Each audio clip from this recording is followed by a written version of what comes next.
নমস্কাৰ বন্ধু বান্ধৱীসকল, আপোনালোকে শুনি আছে ৰঞ্জু হাজৰিকাদেৱৰ উপন্যাস জুলু। ফৰেষ্টাৰ বাবু, প্ৰকাণ্ড গফৰ বুঢ়াজনে চিঞৰি উঠিল।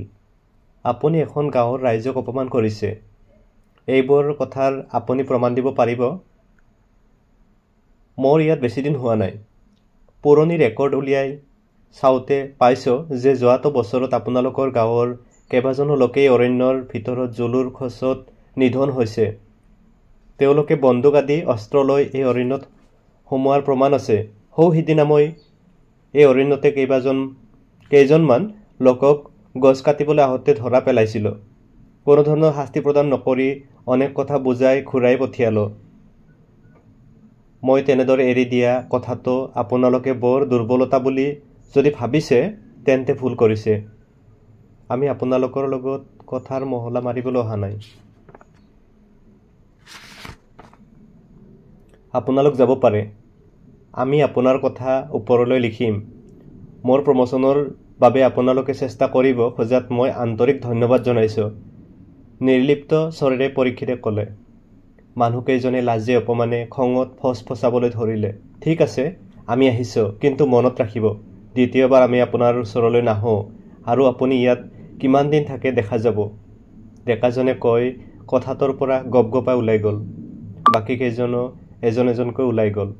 পৰীক্ষিতে মানুহকেইজন যোৱাৰ পিনে চাই চিগাৰেট এটা জ্বলালে।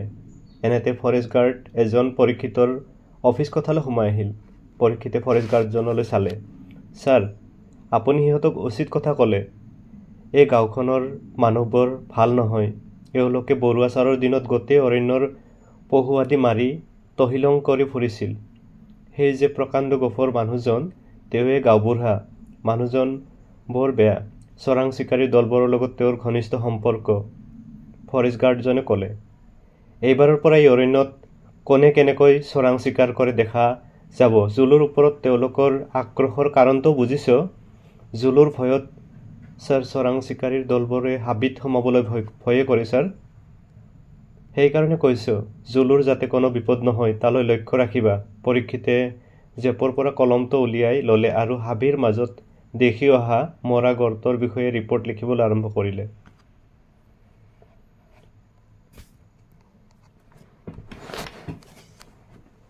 5 হেঁপাহ পলুৱাই পানী খাই জুলু বিলৰ পৰা উঠি আহি এজোপা ওখ গছৰ তলত আঁৰ লৈ থিয় হৈ ৰ'ল। কোনো শব্দ নকৰি তেনেদৰে কিছু সময় থিয় হৈ থাকিল। চাৰিওফালে কেইবাবাৰো সতৰ্ক দৃষ্টি নিক্ষেপ কৰিলে। কাণ পাতি কিবা শুনিবলৈ পায় নেকি তাৰ বাবে অপেক্ষা কৰিলে। এনেতে হাবি বন ফালি এটা দঁতাল বৰাহ বিলৰ ফালে আগবাঢ়ি অহা জুলুৰ চকুত পৰিল। জুলু গছৰ আঁৰৰ পৰা ওলাই আহি ধীৰে ধীৰে অৰণ্যৰ মাজলৈ সোমাই গ'ল। দঁতাল বৰাহটোৱে জুলু যোৱাৰ ফালে মূৰ তুলি চাই মুখেৰে ঘট ঘট শব্দ কৰিলে। কেইটামান বান্দৰে বৃহৎ গছ এজোপাৰ তলত লৰা ধপৰা কৰি আছিল। জুলু সিহঁতৰ কাষেদিয়ে আগুৱাই গ'ল। এটা কম বয়সীয়া বান্দৰে জুলুক জকোৱাৰ চলেৰে জুলুৰ কাষে কাষে আগুৱাই গৈ মুখেৰে অংগী ভংগী কৰিবলৈ ধৰিলে। জুলুৱে তাক ভয় খুৱাবলৈ শিং দুটা জোকাৰি তাৰ ফালে চোঁচা ল'লে। বান্দৰটো লৰি গৈ গছ এজোপাত উঠি গৈ আগতকৈ বেছি জোৰেৰে চিঞৰিবলৈ ধৰিলে। জুলু লাহে লাহে সেই ঠাইৰ পৰা আঁতৰ হ'ল। প্ৰায় আধা ঘণ্টামান অৰণ্যৰ মাজে মাজে আগুৱাই যোৱাৰ পিছত এডোখৰ সৰু খেৰণিৰ মাজত গৈ সি উপস্থিত হ'ল। তাৰ লগৰ মহজাক সেই সময়ত তাত চৰি আছিল। মহজাকে তালৈ মূৰ তুলি চালে। কেইটামানে কিবা শব্দ কৰি জুলুক জাকলৈ মাতিলে। জুলু আগুৱাই নগৈ ওচৰতে থকা গছ এজোপাৰ তলত শুই পৰিল। বহু সময় ধৰি অনাই বনাই ঘূৰি ফুৰাৰ কাৰণে তাৰ যথেষ্ট ভাগৰ লাগিছিল। জাকটোৰ পৰা এজনী গাভৰু মহ তাৰ ফালে আগুৱাই আহিল। শুই থকাৰ পৰাই জুলুৱে মহজনীলৈ চালে। জুলুৱে তাইৰ মনৰ ভাৱ বুজি পায়। তাৰ প্ৰতি তাইৰ এক দুৰ্বলতা আছে। সহজে জুলুৰ সংগ এৰিব নিবিচাৰে তাই নিচে ওচৰ চপাৰ লগে লগে জুলুৱে চকু দুটা মুদি দি একান্ত মনে ঘাঁহ পাগলিবলৈ ধৰিলে। মহজনীয়ে মুখেৰে কিছুমান শব্দ কৰি জুলুৰ গাটো চেলেকিবলৈ ধৰিলে। জুলুৱে আৰাম অনুভৱ কৰিলে। এনেদৰে তাৰ দেহাটো কোনোবাই চেলেকি দিলে তাৰ খুব ভাল লাগে। অনেক সময় অতিবাহিত হ'ল। কিছু সময়ৰ পিছতে মাইকী মহজনী জুলুৰ কাষতে শুই পৰিল।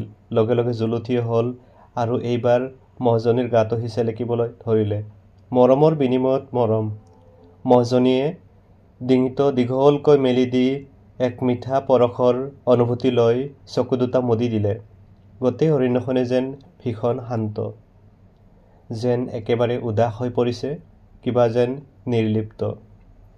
এজাক হৰিণ চাৰিওফালে আগুৱাই অহা জুলুৰ দৃষ্টিগোচৰ হ'ল। মহজাক যি ঠাইত চৰিছিল তাতে আহি সিহঁতে চৰিবলৈ আৰম্ভ কৰিলে। ক'ৰবাৰ পৰা এজাক বান্দৰো আহি গছে গছে জঁপিয়া আৰম্ভ কৰি দিলে। সিহঁতে ওখ ওখ গছবোৰৰ পাত ছিঙি হৰিণজাকলৈ দলিয়াবলৈ আৰম্ভ কৰিলে। হৰিণবোৰে সেই পাতবোৰ মচমচকৈ চবাই পেট ভৰালে। ওখ ওখ গছৰ এই পাতবোৰ খাই হৰিণজাকে খুব ভাল পায়। বান্দৰবোৰেও সেই কথা জানে। সিহঁতৰ লগত হৰিণবোৰৰ ভীষণ বন্ধুত্ব। গছে গছে জঁপিয়াই গছৰ সৰু সৰু ডালবোৰ জোকাৰি বান্দৰবোৰে হৰিণৰ দলক পাত খুৱায়। ক'ৰবাত কিবা বিপদৰ সংকেত পালে অসতৰ্ক হৰিণবোৰক বয়স্ক অভিভাৱকৰ দৰে ধমক দিয়ে। হৰিণৰ শত্ৰু বাঘ বা মানুহ অৰণ্যৰ ভিতৰত দেখা পালে বান্দৰে চিঞৰ বাখৰ লগাই দিয়ে। সেই চিঞৰ হৰিণবোৰে বুজি পায় আৰু চকুৰ পচাৰতে তাৰ পৰা পলাই অদৃশ্য হয়। কেতিয়াবা বাঘে হৰিণৰ পিছে পিছে খেদিলে বান্দৰেও গছৰ ডালে ডালে জঁপিয়াই বাঘটোক অনুসৰণ কৰে আৰু বিকৃত ধৰণেৰে চিঞৰি বাখৰি বাঘটোক ব্যতিব্যস্ত কৰি তোলে। বাঘে খঙত হৰিণ খেদিবলৈ এৰি বান্দৰলৈ লক্ষ্য কৰি জাপ মাৰে। সেই সুযোগতে হৰিণ অনেক দূৰ পায়গৈ। বান্দৰজাকৰ চিঞৰ বাখৰত অতিষ্ঠ হৈ মহজনে উঠিল আৰু জুলুৰ গাত গা লগাই থিয় হ'ল। হৰিণজাকে সিহঁতৰ ফালে এবাৰ চাই পুনৰ আপোন মনে নিজৰ আহাৰ খাবলৈ ধৰিলে। হঠাৎ বান্দৰজাক নীৰৱ হৈ গ'ল। জুলুৱে বান্দৰজাকলৈ চালে। হৰিণজাকেও বতাহত নাক ফুলাই কিবা ঘ্ৰাণ ল'বলৈ চেষ্টা কৰিলে। বান্দৰজাক হঠাৎ নীৰৱ হৈ যোৱাটো শুভ লক্ষণ নহয়। নিশ্চয় সিহঁতে কিবা দেখিছে। বান্দৰজাকে এই মুহূৰ্ততে কিবা সাৱধানবাণী শুনাব। সেই আশাত ভয়াৰ্ত দৃষ্টিৰে হৰিণকেইটাই বান্দৰবোৰলৈ চালে। অকস্মাৎ বান্দৰজাকে চিঞৰি উঠিল। উচ্ছৃংখল চিঞৰ। লগে লগে হৰিণজাকে দেখা পালে অৰণ্যৰ মাজৰ পৰা গছৰ আঁৰে ভুমুকি মাৰিছে এদল মানুহৰ দেহাবয়ব। হৰিণজাকে বিম্বাহবদে সেই ঠাই ত্যাগ কৰি আঁতৰি পলাল। বান্দৰকেইটাই এইবাৰ যেন জুলু আৰু মহজনীক সাৱধান কৰি দিলে।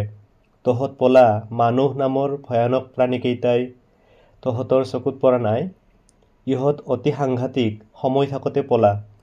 জুলু আৰু মহজনীয়ে এক দৃষ্টিৰে মানুহবোৰলৈ চাই ৰ'ল। পূৰ্বে মানুহ দেখিলে তাক অনুসৰণ কৰা নাইবা শিং জোকাৰি খেদি যোৱাটো জুলুৰ স্বভাৱ আছিল। কিন্তু আজি জুলুৱে খেদি নগ'ল। ইমান দিনে মানুহৰ প্ৰতি ৰখা ধাৰণাবোৰ যেন ওলট পালট হৈ গৈছে। বাঘৰ দ্বাৰা আক্ৰান্ত হোৱাৰ পিছত সেই মানুহকেইটাই তাক শুশ্ৰূষা নকৰাহেঁতেন সি হয়তো মৰি থাকিলেহেঁতেন। তাক শুশ্ৰূষা কৰা মানুহবোৰৰ দৰে ইহঁতেও ভাল মানুহ হ'ব পাৰে। মানুহকেইটা ধীৰে ধীৰে আগুৱাই অহা দেখি বান্দৰবোৰৰ চিঞৰ বাখৰ আগতকৈ বাঢ়িল।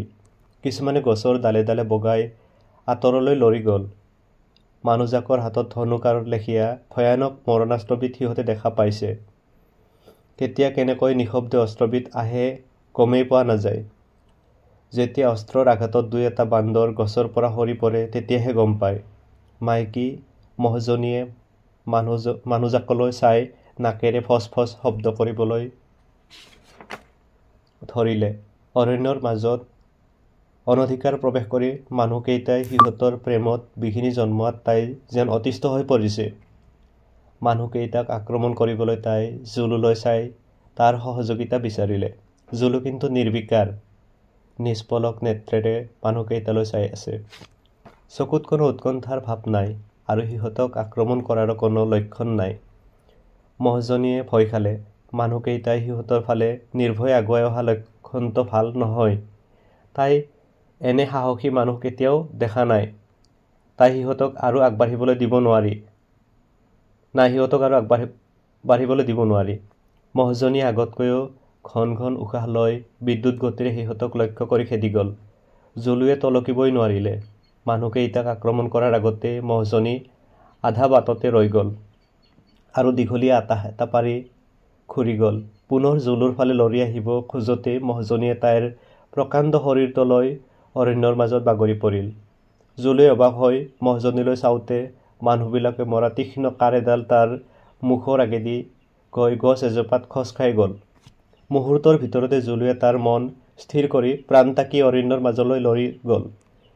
সি যাওঁতে তাৰ হৈ বাৱে কেইবাডালো কাঁড় হোৱাই পাৰ হৈ যোৱা সি গম পাইছিল। আগতকৈ বেছি জোৰেৰে সি লৰি গ'ল। অৰণ্যৰ মাজৰ পৰা বৃহৎ গছবোৰৰ আঁৰ লৈ সি মানুহকেইটালৈ চালে। মানুহকেইটা আহি পৰি যোৱা মহজনীৰ ওচৰত থিয় হৈ কিবা কিবি চালে আৰু সি পলাই অহা পথটোৰ ফালে আঙুলিয়াই কিবা কিবি কৈ আন এটা বাটেৰে গুচি গ'ল। কিছু সময় নিঃশব্দে গছৰ আঁৰলৈ ৰৈ থকাৰ পিছত জুলু ধীৰে ধীৰে বাহিৰলৈ ওলাই আহিল। বতাহত চাৰিওফালে মূৰ উঠাই কিহবাৰ গন্ধ ল'বলৈ চেষ্টা কৰি জুলু মহজনীৰ ওচৰলৈ আগুৱাই আহিল। নিশাৰ হৈ ৰক্তাক্ত দেহাৰে পৰি আছে মহজনী। কেইবাডালো তীক্ষ্ণ শৰে দেহাটোত আঘাত কৰিছে। এই দৃশ্য দেখাৰ লগে লগে জুলুৰ অন্তৰ দুখত ভাগি পৰিল। দুচকুৰে সৰসৰাই অশ্ৰুৰ ধাৰা ববলৈ ধৰিলে। মানুহ ইমান নিষ্ঠুৰ হ'ব পাৰেনে? ইয়াৰ প্ৰতিশোধ ল'বই সি। এই হত্যাৰ প্ৰতিশোধ সি ল'বই।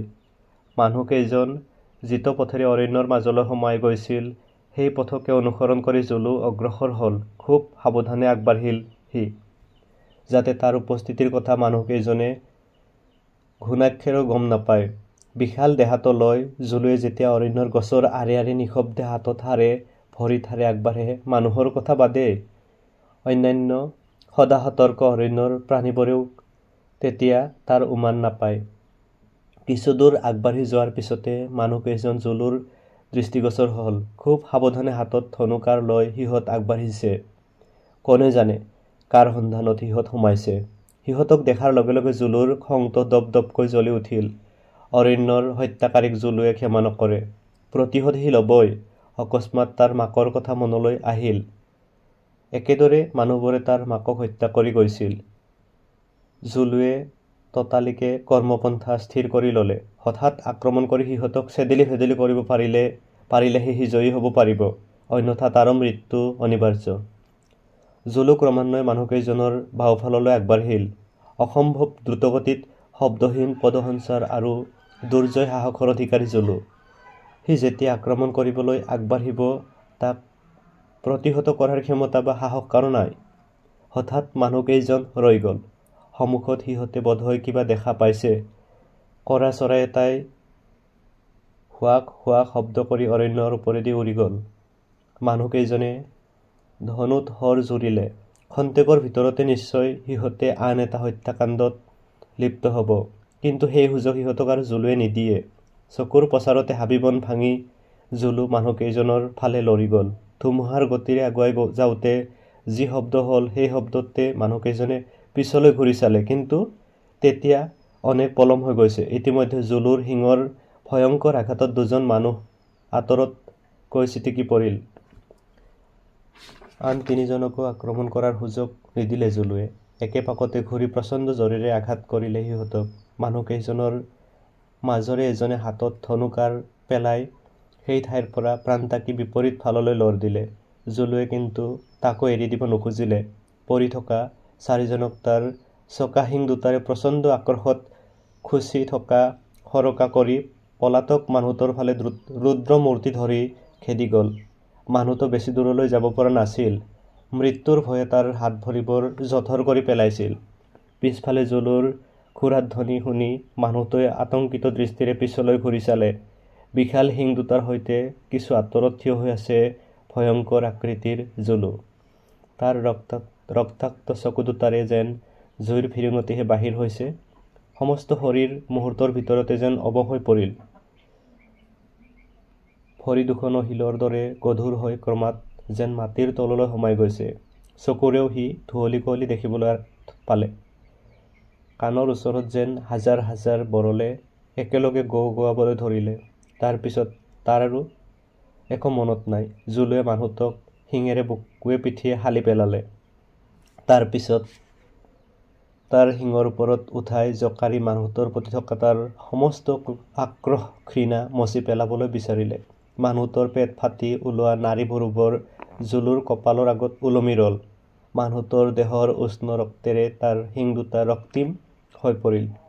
এটা সময়ত জুলুৱে মানুহটোক আছাৰ মাৰি দূৰত পেলাই দি সি এৰি থৈ অহাত মৃত লগৰীজনীৰ ওচৰলৈ লৰি গ'ল। মহজনীৰ মৃতদেহৰ ওচৰ চাপি জুলুৱে সমস্ত দেহাটো ঘন ঘন উশাহ লৈ শুঙিবলৈ ধৰিলে।